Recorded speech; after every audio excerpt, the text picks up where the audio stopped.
La manifestation, donc on va commencer, vous avez dit le sera la Ligue des droits de l'homme.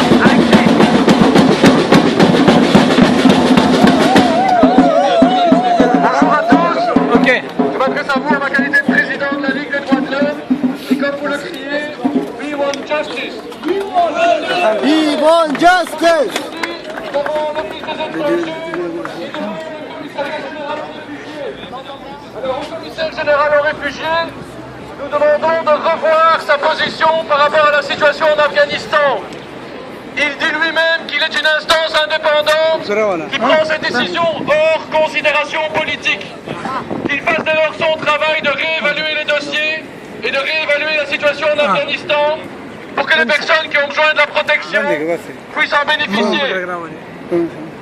Nous sommes aussi devant l'Office des étrangers, qui n'est pas une instance indépendante, qui dépend de la secrétaire d'État Asile et Migration, Madame Marie de Bloch.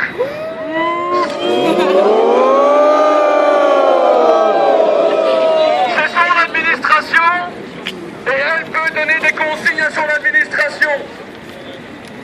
Le gouvernement, à l'époque de la régularisation et du débat sur la régularisation en 2009, les ministres ont voulu garder un pouvoir discrétionnaire sur la régularisation, le fameux article 9 bis de la loi sur les étrangers.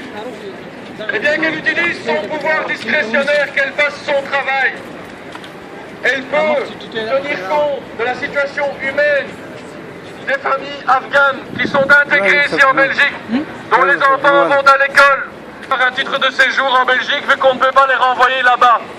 C'est ça faire son travail. Son travail n'est pas juste d'avoir égard pour les chiffres et pour les statistiques en vue des prochaines élections en disant que la loi c'est la loi et rien que la loi. La loi lui donne un pouvoir discrétionnaire, elle communique très bien. La preuve c'est qu'elle est la femme politique la plus populaire en Flandre et qu'elle est très populaire du côté francophone également. Mais elle communique peu. Elle communique par phrases qui font chaque fois la une des médias. Du style, quand on veut lui parler des dossiers, là on ne reçoit pas de réponse, elle refuse de nous rencontrer. Et donc ce que nous demandons, c'est qu'elle sorte de sa vision purement électoraliste du mois de mai prochain, qu'elle règle le dossier dans le cadre de la loi, avant qu'il ne soit trop tard, avant qu'on soit en train par la face, et elle vous aura rendu justice. Merci.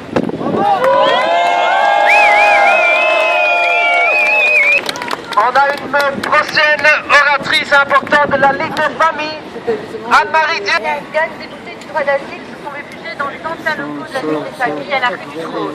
C'était tout en 5. J'étais présente le jour où la société en a dénoncé sans ménage.